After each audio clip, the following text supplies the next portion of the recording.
آپ تمام کا ہمارے اس خصوصی پروگرام سلسلے وار سیرت النبی صلی اللہ علیہ وسلم میں تہ دل سے استقبال ہے۔ ناظرین اکرام، ایک ایسی سیریز آپ کے سامنے آج آغاز کی جا رہی ہے کہ جس سیریز میں آپ کے سامنے سلسلے وار طریقے سے پیارے نبی محمد رسول اللہ صلی اللہ علیہ وسلم کی مکمل زندگی مختصر انداز میں پیش کرنے کی کوشش کی جائے گی۔ اس پروگرام کا بنیادی مقصد ناظرین یہ ہے کہ میں اور آپ اللہ کے نبی صلی اللہ علیہ وسلم کی مکمل زندگی کے ذریعے میری اور آپ کی زندگی میں جو خامیاں ہیں، جو کمزوریاں ہیں، ان کمزوریوں کو دور کریں، اور اللہ سبحانہ و تعالیٰ نے پیارے نبی محمد صلی اللہ علیہ وسلم کو جس مقصد کے ساتھ، یعنی امت کی رہنمائی کے لیے، میری اور آپ کی رہنمائی کے لیے، تاکہ میں اور میرے لیے آپ کے سامنے صلی اللہ علیہ وسلم کی عمر جب 40 سال کی ہوئی تب تک کے حالات کا جائزہ لیں گے کہ عمر کے اس حصے میں پیارے نبی صلی اللہ علیہ وسلم جس علاقے میں رہا کرتے تھے، جس زمین کے حصے میں رہا کرتے تھے، وہاں کا دینی مزاج کیا تھا، وہاں کے لوگوں کا کلچر کیا تھا، وہاں لوگ کس شریعت پہ چلا کرتے تھے، وہاں کے لوگ اللہ سبحانہ و تعالیٰ کی عبادت کس طرح کیا کرتے تھے۔ تیسرے حصے میں ناظرین ہم یہ جاننے کی کوشش کریں گے کہ جب 40ویں سال کے عمر کے حصے میں آپ صلی اللہ علیہ وسلم پہنچے، تب آپ صلی اللہ علیہ وسلم پر نبوت کا اعلان کیا گیا۔ اب جیسے ہی آپ صلی اللہ علیہ وسلم پر اللہ سبحانہ و تعالیٰ کی طرف سے نبوت کا اعلان کیا گیا تو آپ صلی اللہ علیہ وسلم 13 سال مکے کے اندر زندگی گزارے، اور یہ تیسرا حصہ جب اختتام کو پہنچے گا دینا ملت، چوتھا اور آخری حصہ اس سیریز کا آپ کے سامنے پیش کیا جائے گا، جس میں آپ صلی اللہ علیہ وسلم کی مبارک زندگی کے آخری 10 سال جو مدینے میں گزرے ہیں اس کو پیش کیے جانے کی کوشش ہم کریں گے۔ سامعین اکرام، آئیے سب سے پہلے حصے کا آغاز کرتے ہیں، اور آج آپ کے سامنے پہلا ایپیسوڈ پیش کیا جاتا ہے۔ سب سے پہلے حصے میں اور آپ یہ دیکھیں گے کہ پیارے نبی صلی اللہ علیہ وسلم کا سلسلہ جو ابراہیم علیہ السلام سے شروع ہوتا ہے اور اسماعیل علیہ السلام تک کس طرح پہنچے گا، یہ دیکھیں گے۔ اس کے بعد ناظرین اکرام ہم یہ دیکھیں گے کہ اسماعیل علیہ السلام سے لے کر آپ صلی اللہ علیہ وسلم کا سلسلہ آگے کس طرح بڑھتا ہے، اس کے بعد آپ صلی اللہ علیہ وسلم کی پیدائش کے حالات، اور اس کے بعد اللہ کے نبی صلی اللہ علیہ وسلم کی بچپن کی زندگی، اور زندگی جب آگے بڑھتی چلی گئی ایک ایک پل سے عزیزان ملت اس سیرہ ورکشاپ میں آپ اللہ کے نبی صلی اللہ علیہ وسلم کی زندگی سے اپنی زندگیوں کو منور کرنے کی کوشش کریں۔ آئیے سیرت نبی صلی اللہ علیہ وسلم سیریز کا آپ کے سامنے آغاز کیا جاتا ہے۔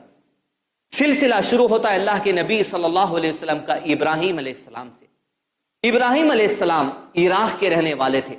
اور اللہ سبحانہ و تعالیٰ نے ابراہیم علیہ السلام کو نبوت کا جو کام عطا کیا گیا تھا، وہ زمین کے بہت بڑے رقبے پر آپ کو جو نبوت کا کام نوازا گیا تھا۔ عراق،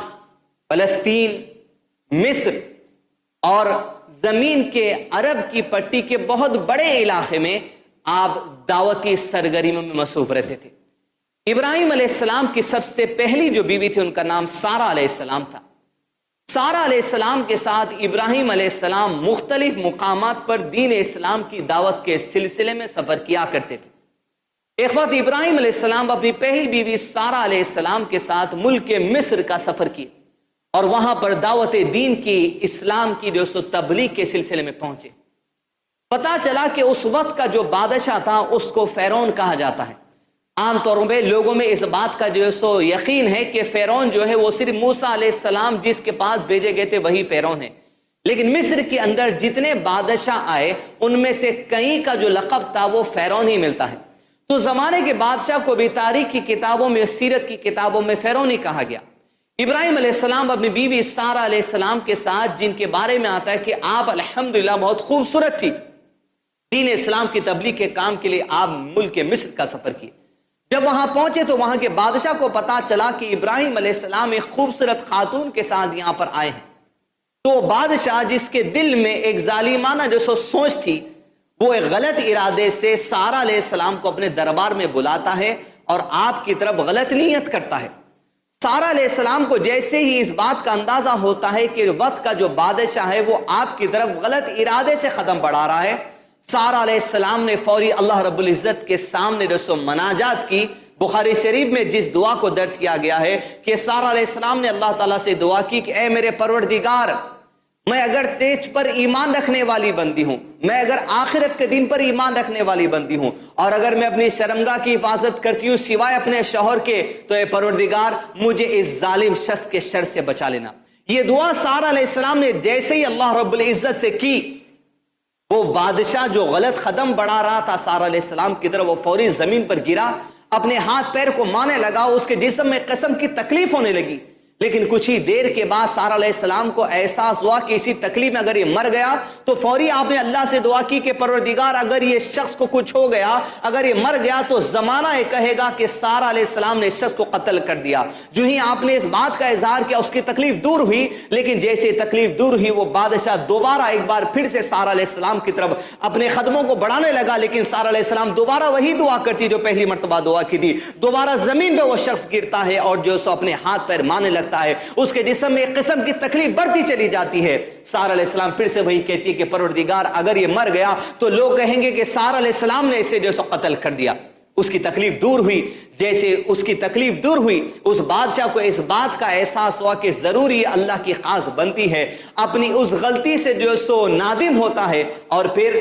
اپنے پاس سے ایک لڑکی ہوتی ہے جس کا نام تھا ہاجرہ علیہ السلام، اس لڑکی کو تحفے میں دے دیتا ہے سارہ علیہ السلام اور ابراہیم علیہ السلام کو۔ عزیز سامعین، اس زمانے کا دستور تھا کہ لوگ تحفے میں لوگوں کو جو سو دے دیا کرتے تھے۔ اسی کی سلسلے میں اس بادشاہ نے ہاجرہ علیہ السلام کو تحفے میں دے دیا ابراہیم علیہ السلام کو۔ ابراہیم علیہ السلام اور سارہ علیہ السلام اپنے ساتھ ہاجرہ علیہ السلام کو لے کر مصر سے نکلے اور دوبارہ فلسطین میں چلے گئے اور دعوت دین کے سرگرمیوں میں جو سو لگے رہے۔ عزیزان ملت، زندگی کے دن بیتتے چلے گئے۔ یہ ابراہیم علیہ السلام اللہ کے نبی صلی اللہ علیہ وسلم جس کی سیرت آپ کے سامنے بیان کرنے کی کوشش کر رہے ہیں، آپ کے جد اعلیٰ ہے۔ نبی صلی اللہ علیہ وسلم کا سلسلہ ابراہیم علیہ السلام سے شروع ہوتا ہے۔ ہم یہ دیکھ رہے ہیں کہ کیسا ابراہیم علیہ السلام سے سلسلہ اسماعیل علیہ السلام کی طرف بڑھا اور اسماعیل علیہ السلام سے سلسلہ کس طرح آگے بڑھا۔ لیکن عزیزان ملت، آپ کو اس بات کا جو سو پتہ چلے ہوگا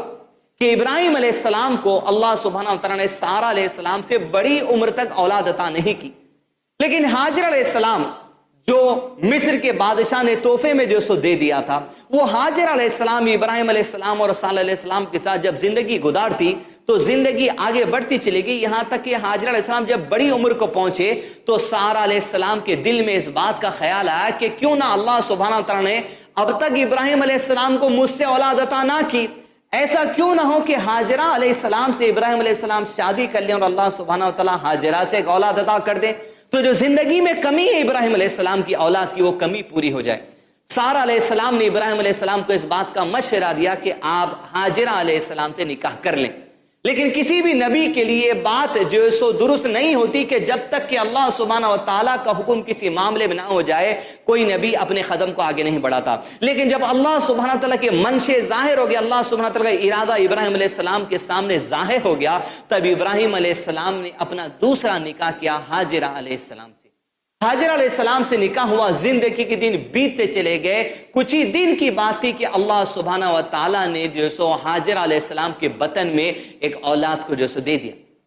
زندگی کے دن بیتتے چلے گئے، آخرکار وہ دن آیا ابراہیم علیہ السلام کی زندگی میں کہ عمر کے ایک بہت بڑے حصے کو پہنچنے کے بعد اللہ سبحانہ و تعالیٰ نے سب سے پہلی اولاد ہاجرہ علیہ السلام کے ذریعے عطا کی۔ جب وہ لڑکا زمین پر پیدا ہوا، عزیزان ملت، اس لڑکے کا نام اسماعیل علیہ السلام رکھا گیا۔ یہ ابراہیم علیہ السلام کے سب سے پہلے لڑکے ہیں جو ہاجرہ علیہ السلام سے جو سو اللہ سبحانہ و تعالیٰ نے عطا کی۔ اسماعیل علیہ السلام پیدا ہوئے، زندگی کے دن بیتتے چلے جاتے، ہنستے کھیلتے ابراہیم علیہ السلام، ہاجرہ علیہ السلام اور اسماعیل علیہ السلام اپنی زندگی کا آغاز کرتے ہیں۔ لیکن ابراہیم علیہ السلام کو اللہ سبحانہ تعالیٰ کی طرف سے اس معاملے میں خاص حکم ہوا کہ ابراہیم علیہ السلام اپنے چھوٹے سے معصوم بچے اور ان کی بیوی ہاجرہ علیہ السلام کو لو اور ایسی وادی میں چھوڑاؤ جس وادی کو مکہ شہر کے نام سے آج دنیا یاد کرتی ہے۔ کعبۃ اللہ کے قریب چھوڑنے کا حکم ہو گیا۔ گویا جیسے اللہ سبحانہ و تعالیٰ کا حکم ہوا، ابراہیم علیہ السلام فوری اللہ سبحانہ و تعالیٰ کے حکم کی اطاعت میں اپنی جو سو بیوی حاجر علیہ السلام کو لے کر اور اپنے معصوم چھوٹے سے بچے اسماعیل علیہ السلام کو لے کر فلسطین سے نکلے اور مکہ کا سفر کیا اور اس وادی میں پہنچ گئے جہاں پر کعبۃ اللہ تھا، جس کی دیواریں بوسیدہ ہو چکی تھی طوفان نوح کی وجہ سے۔ اس کعبۃ اللہ سی دیوار سے 21 میٹر کے فاصلے پر اسماعیل علیہ السلام کو جو سو لٹا دیا گیا، اور وہاں پر حاجر علیہ السلام کو جو سو اور ان کے معصوم چھوٹے سے بچے کو چھوڑ کر ابراہیم علیہ السلام جو سو پلٹ کر چلے جانے لگے اس دعوت دین کے کاموں کی طرف جو اللہ سبحانہ و تعالیٰ نے ان کو جو سو مقرر کر دیا تھا۔ لیکن عزیزان ملت جیسے پلٹ کر جانے لگے، حاجر علیہ السلام جو ایک تنہا عورت تھی، جس کے پاس ایک چھوٹا سا معصوم بچہ تھا، جس کے پاس کچھ کھجور اور ایک پانی کے مشخیزے میں پانی رکھ دیا گیا تھا، وہ پلٹ کر اپنے شوہر سے جو سو دریافت کرتی ہے کہ ابراہیم علیہ السلام، کیا آپ مجھ کو اور اس معصوم بچے کو جو یہاں چھوڑ کر جا رہے ہیں، کیا ہے اللہ تعالیٰ کی طرف سے حکم ہے؟